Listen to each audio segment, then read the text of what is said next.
To the Tuesday edition of Inside Nigeria. Today is Tuesday, October 21, 2025. And of course, I'm your host on the program, Winifred Ogbebo.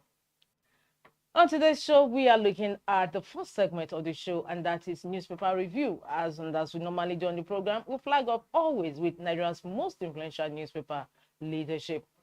Leadership's leading story today is just quite different. Of course, it's starting early, and on the cover we have leadership, and for proving that compassion, when structured, can transform policy into purpose. Senator Okuremi Tinubu, CON, is Leadership's Person of the Year 2025. A big congratulations to the First Lady of the nation. Indeed, she has actually demonstrated an exemplary woman of the nation, mother of the nation, with all her acts of kindness that she has been up and doing across the states of the Federation. Congratulations to the First Lady, Senator Okuremi Tinubu, CON, your Leadership's Person of the Year 2025. Of course, we can just take some snipers from her biodata: for mobilizing unprecedented social investment across states and fault lines, for elevating education, the arts, and care for the elderly to national priorities, and for turning compassion into measurable relief at scale.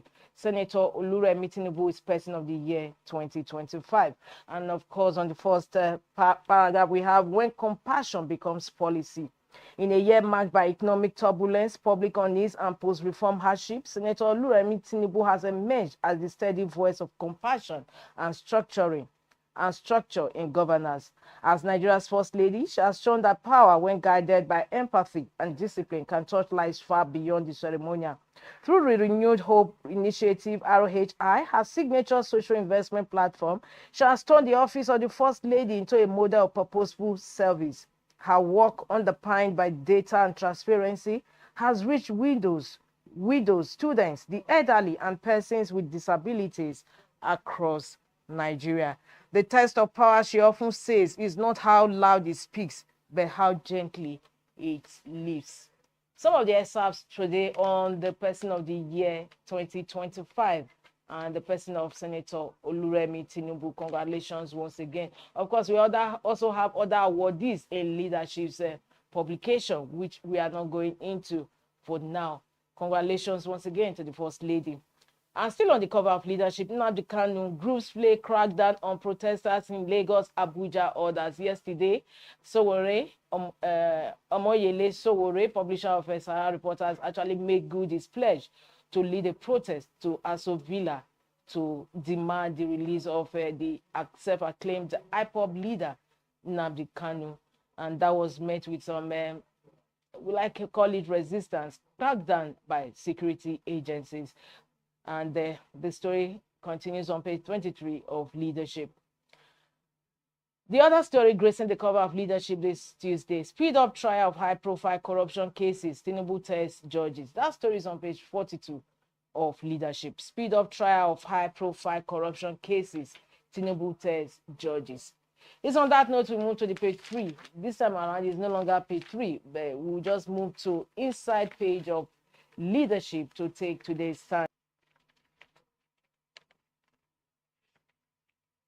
With so many adverts gracing the cover, we don't have access to it yet. But we'll move to the back page of Leadership, where we have Tuesday column with Abdurrauf Aliyu. Today he's writing on much ado about a presidential defense.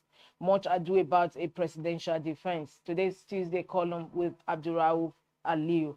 Quote from the column: presidential aides who frame and reframe decisions should understand explaining moral missteps does not dignify government. It diminishes it profoundly. Quote from Tuesday column today with Abdurrauf Aliyu. He's writing on much ado about a presidential defense. Before we leave the back page, let's visit Ghana Must Go. Today's Ghana Must Go. On the news, Bayo Adelabu says, I will end 15 years of epileptic power supply in Ibarapa.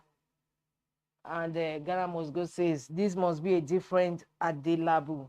Of course, that also concludes the review of Leadership newspaper this Tuesday. For more leadership, www.leadership.ng.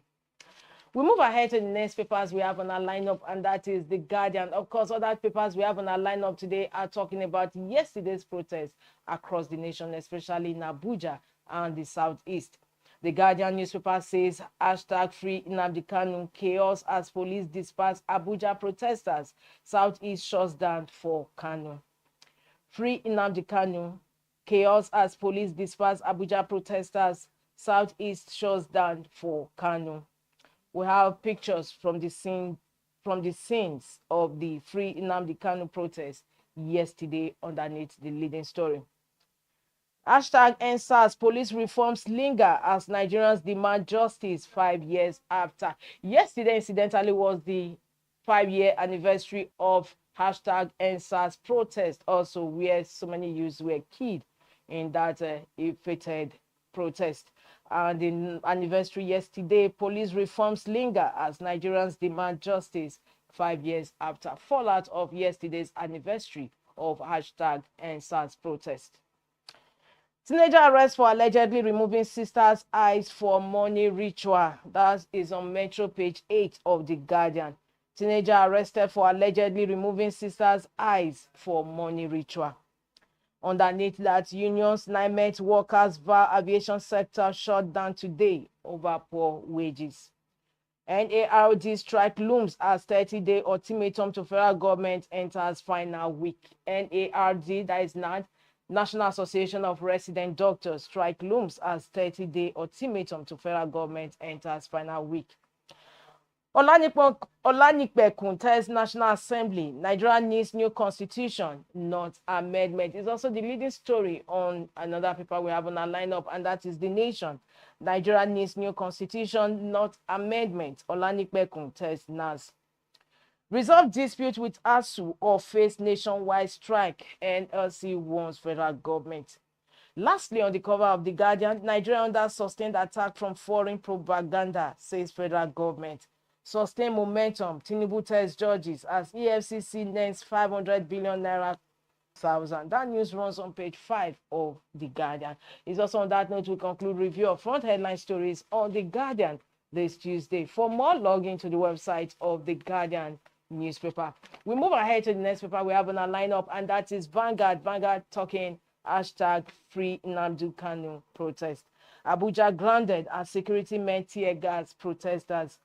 Residents angry, workers stranded, police barricade roads. Aso Villa under tight security amid protest. Police arrest Kanu's lawyer brother. NUJ condemns assault, arrest of journalists, demand replacement of damaged tools. Force headquarters defense use of tear gas to disperse protesters. Sanction Ejima call for role in protest. Presidency tax legal regulatory bodies. Amnesty International condemns disruption of protest. Keeping Kanu in DSS custody to die of his illness, inhuman, Wondo tells federal government. Kickers to the leading story on the Vanguard newspaper this Tuesday. Nnamdi Kanu, Abuja grounded as security men tear gas protesters. Southeast shuts down in hashtag free Kanu protest. That story continues on page 11 of Vanguard.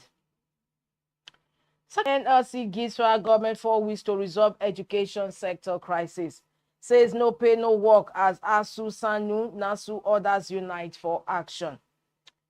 Unite to defeat the evil APC has become, Olawekpo Hashim tells Nigerians, says party wrecked economy, increased debt by 1,500%.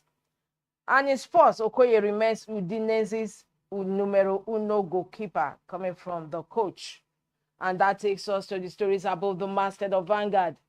Nigeria's net domestic credit drops by 12.8% to 98.97 trillion naira. For AGC warns federal government, don't use coup plots to silence opposition. We are shielding no ally. EFCC recovered 500 billion naira in 2 years, coming from Tinubu